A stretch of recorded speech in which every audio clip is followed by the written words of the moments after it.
Josua ou la mer des histoires.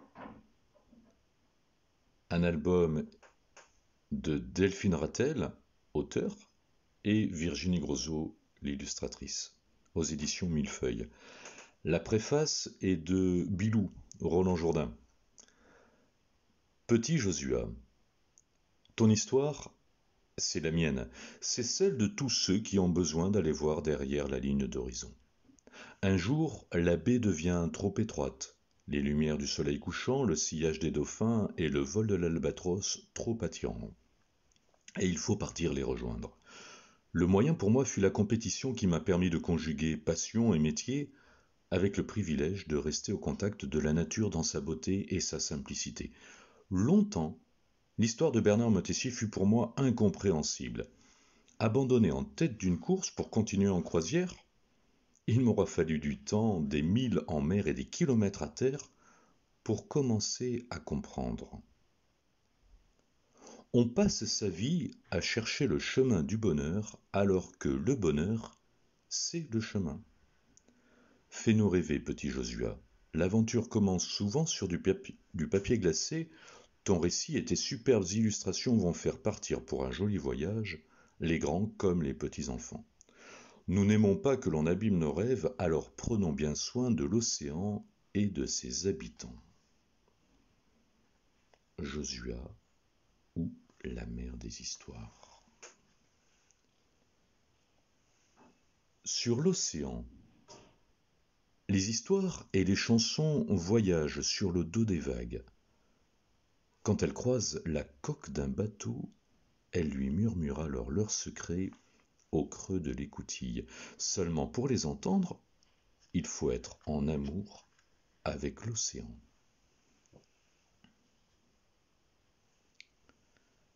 Chaque soir, en rentrant au port, les bateaux petits et gros se racontent leurs aventures en clapotant doucement dans le soleil couchant.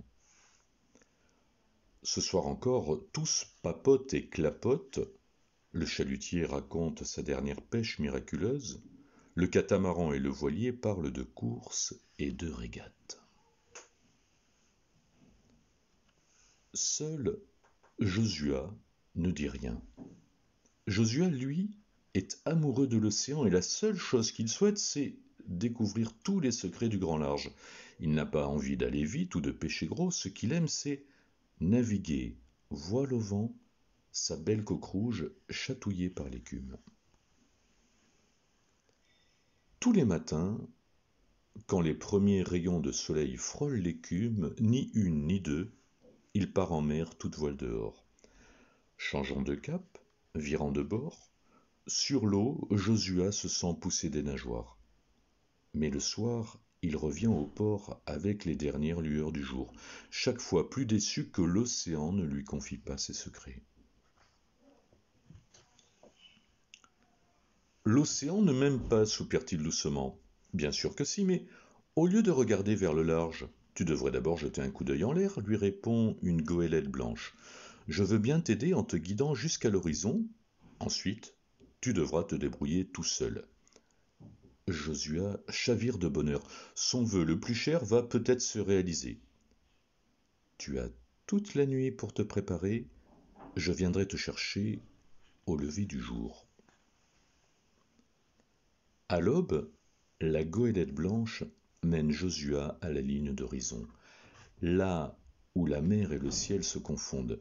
Elle danse et virevolte au-dessus de ses mâts. Voilà, nous y sommes. Mais elles ne peuvent pas me porter plus loin. Continue droit devant et surtout, si tu veux que l'océan te rende ton amour et te confie ses secrets, ne pense à rien et ouvre bien l'écoutille. Josua se laisse pousser par les vents du grand large. Les alizés le portent loin, si loin qu'il ne voit plus la terre. Alors, là où les vagues tutoient les nuages, Josua découvre le plus beau pays du monde, l'océan. Caché sous l'écume, le petit monde sous-marin regarde avec curiosité la jolie coque rouge. Les poissons sont ravis de découvrir un nouvel ami. D'un même élan, ils s'agglutinent tous autour de la coque de Josua. Le chuchotis des vagues se fait de plus en plus fort. Alors, d'une seule voix, ce petit monde chante pour Josua. Tends l'oreille, joli voilier. Écoute le chant de la mer, c'est l'océan tout entier qui te parle. Il s'abandonne à cette douce mélodie, se laisse porter par les vagues et reste là, à écouter le peuple de l'océan lui confier ses secrets. Un à un, les poissons lui murmurent des lieux qui n'existaient que dans ses plus beaux rêves. Des poissons aux écailles d'or et d'argent le frôlent de leurs nageoires. Écoute le Cap-Horn et ses tempêtes, le tonnerre des vagues gigantesques, le souffle glacé du vent, la joyeuse chorale des phoques sur la banquise. Une foule aux 1000 couleurs s'approche de sa quille. Laisse-nous te chanter la Polynésie, le soleil, les lagons turquoises, les récifs de corail et les plages de sable blanc. Un poisson nacré lui murmure : moi, je vais te conter la petite mer de Bretagne, ses légendes, sa côte baignée de lumière. Bercé par ce chant merveilleux, Josua oublie le temps, son port et les autres bateaux. Le petit voilier se laisse emporter par cette vague où se mêlent le vent, la mer et les étoiles. Quelques jours plus tard, un albatros venu du grand large plane au-dessus des bateaux du port. Dans un cri, le bel oiseau lance un message. C'est Josua qui leur envoie de ses nouvelles. J'ai découvert le plus beau des secrets, c'est la liberté. Je poursuis mon voyage parce que je suis heureux en mer. Josua, le petit navire amoureux de l'océan, vogue sur toutes les mers du monde. Autour de lui scintillent des paillettes par milliers. Ces petites étoiles qui brillent dans l'écume, c'est le peuple de la mer qui l'accompagne pour lui porter bonheur.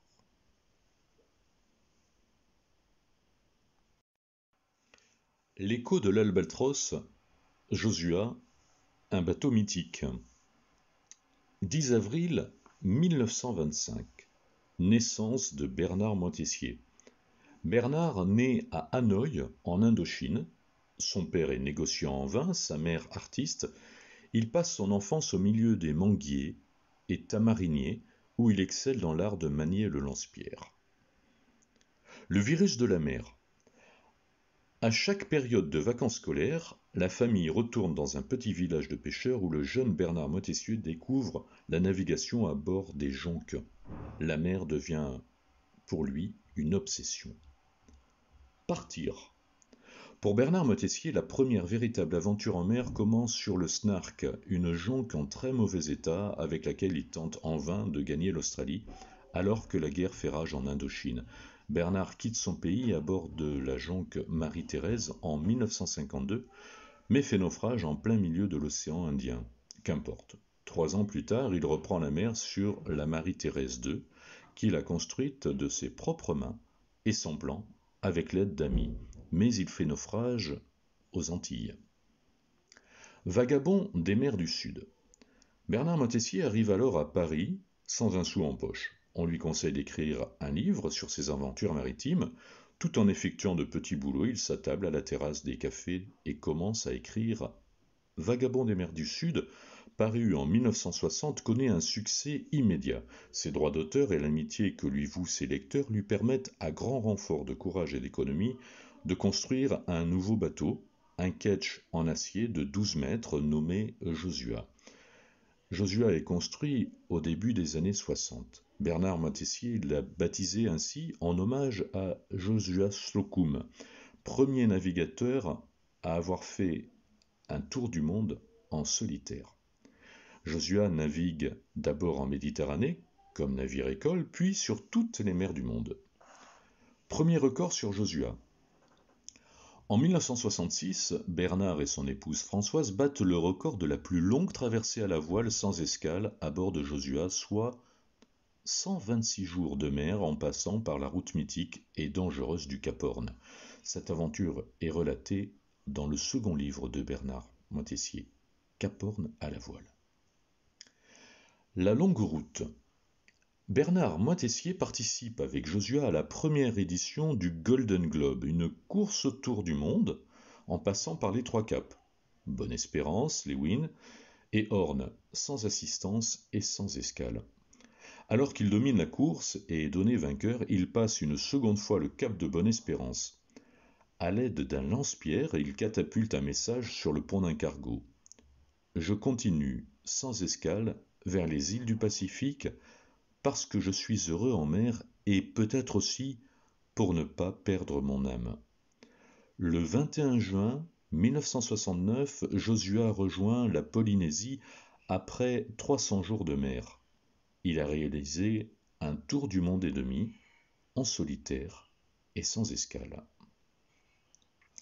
10 ans en Polynésie.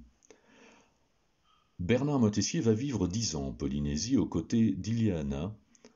On trouve là-bas un oiseau typique de ces atolls que Bernard Moitessier aimait tout particulièrement et qu'il appelait la goélette blanche. Il s'agit en fait d'une petite sterne, Gigis alba, qui annonce la proximité de la Terre car elle s'éloigne très peu des côtes. Tamata et l'Alliance. Les Polynésiens appelaient Bernard Tamata, ce qui dans leur langue signifie essayer. Tamata sera le nom de son dernier bateau et le titre de son dernier livre. Tamata et l'Alliance est une autobiographie qui raconte son enfance en Indochine et ses différents voyages. Bernard y explique aussi l'importance qu'il voue à la mer et à la planète. Cet ouvrage, empreint d'une grande poésie, constitue une réflexion d'ensemble sur notre environnement et sur l'écologie. Un mythe. Bernard Moitessier est enterré au Bonneau, près du golfe du Morbihan, la petite mer de Bretagne. Il a découvert ce petit écrin à la fin de sa vie avec sa compagne Véronique. Josua, quant à lui, est toujours à flot, conservé au musée maritime de La Rochelle. Il est classé monument historique depuis 1993. L'homme, son bateau et son œuvre sont à présent entrés dans la mémoire collective.